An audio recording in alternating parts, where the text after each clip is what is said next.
Welcome to another video of Jatra Kahini by শৈলী। ভোরবেলা ঘুম থেকে উঠে প্রি-ডিসাইডেড প্ল্যান অনুযায়ী আমাদের উদ্দেশ্য ছিল হাওড়া স্টেশন পৌঁছানো। আর অত সকালে উঠে আমার সত্যি মেকআপ করতে একদম ইচ্ছা করছিল না, বেয়ার মিনিমাম তাও করিনি।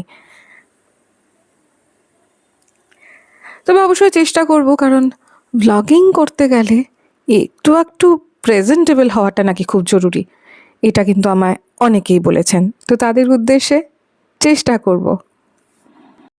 যতবার হাওড়া স্টেশনের দিকে যাই ততবার এই ব্রিজটা, যেটাকে কলকাতার প্রতীকীও বলা যেতে পারে, অর্থাৎ কলকাতার যতগুলি প্রতীকী রয়েছে তার মধ্যে এই একটা আইডেন্টিফিকেশন মার্কও বটে।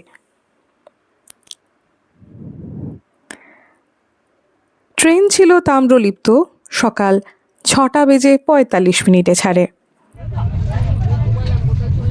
কোথায় যাচ্ছি এটা না হয় সিক্রেটই থাক।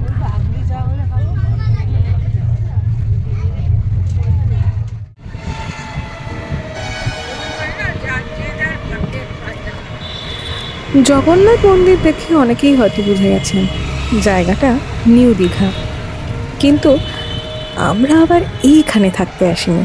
উদ্দেশ্য ছিল মেদিনীপুরে নামা মাত্রই সর্বপ্রথমে মন্দির দর্শন করব। হ্যাঁ, আমাদের আবার প্রচণ্ড এন্থু।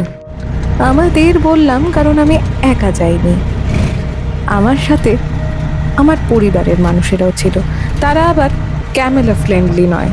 অনেক চেষ্টা করেছি বহুবার, কিন্তু তারা কেউই ক্যামেরার সামনে আসতে আগ্রহী নন। ঠিক এই বিচে থাকা সুন্দরী লাল কাঁকড়াগুলোর মতো। পায়ের কম্পন অনুভব করলে আর ক্যামেরার লেন্স দেখলে ওরা কেমন গর্তে ঢুকে পড়ছে। তাই আমি আমার যাত্রা কাহিনী এইভাবেই করছি।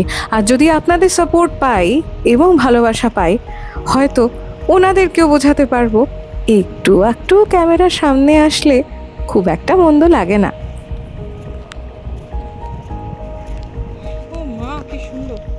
ছুটে বেড়ায় ওরা, খেলে বেড়ায়, আর আমার ওদের দেখে ভারী মজা লাগছিল।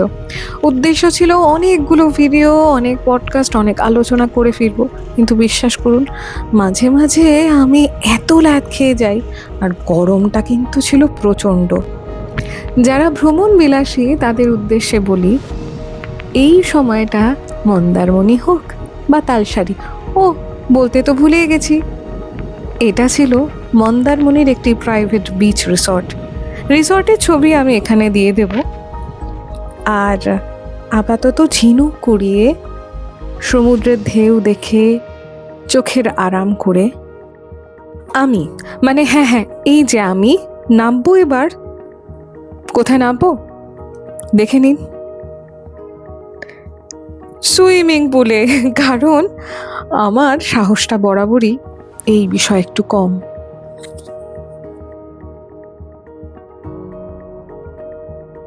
খুব ব্যস্ত জনজীবন আমাদেরকে মাঝে মাঝে দেখতে হয়, কিন্তু বিশ্বাস করুন, আমার না একটু নির্জন নিরিবিলি প্রকৃতি খুব ভালো লাগে। হ্যাঁ, অনেকের মতোই খুব ভালো লাগে। একাকী সমুদ্রের বিচ, দুপুরে তপ্ত রোদ্দুরে দাঁড়িয়ে থেকে সমুদ্রকে অনুভব করা। হ্যাঁ জানি, অনেকে ভাববেন এ আবার কি ধরনের ফ্যান্টাসি, কিন্তু ঘুরতে এসেছি, সমুদ্র দেখব না তাও কি হয়? এখন ফেরার পালা। সুদীর্ঘ যাত্রাপথ পেরিয়ে আবার সেই এক স্টেশনে যাওয়া। তবে ইচ্ছা আছে একবার জগন্নাথ মন্দিরের ভেতরটা দর্শন করার। ক্যামেরা নিয়ে হয়তো বিগ্রহের সামনে যাওয়ার অনুমতি নেই, তবে যারা এখনো যাননি তাদের উদ্দেশ্যে দীঘার জগন্নাথ মন্দিরের কিছু খণ্ড অংশ, ভিডিও আর খণ্ডচিত্র রইল।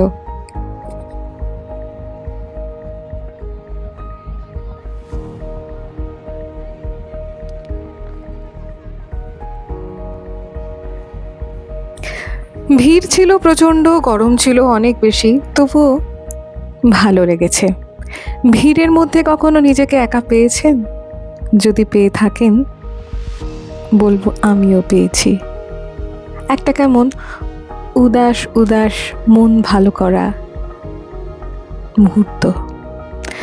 যারা মে জুন মাসে যাচ্ছেন তাদের উদ্দেশ্যে বলি, চেষ্টা করবেন বিকেলের দিকে মন্দির পরিদর্শন করতে। যদি সাথে বয়স্ক বাবা মা থাকেন, সকালবেলা নিয়ে যাওয়াটা আইডিয়াল টাইম নয়।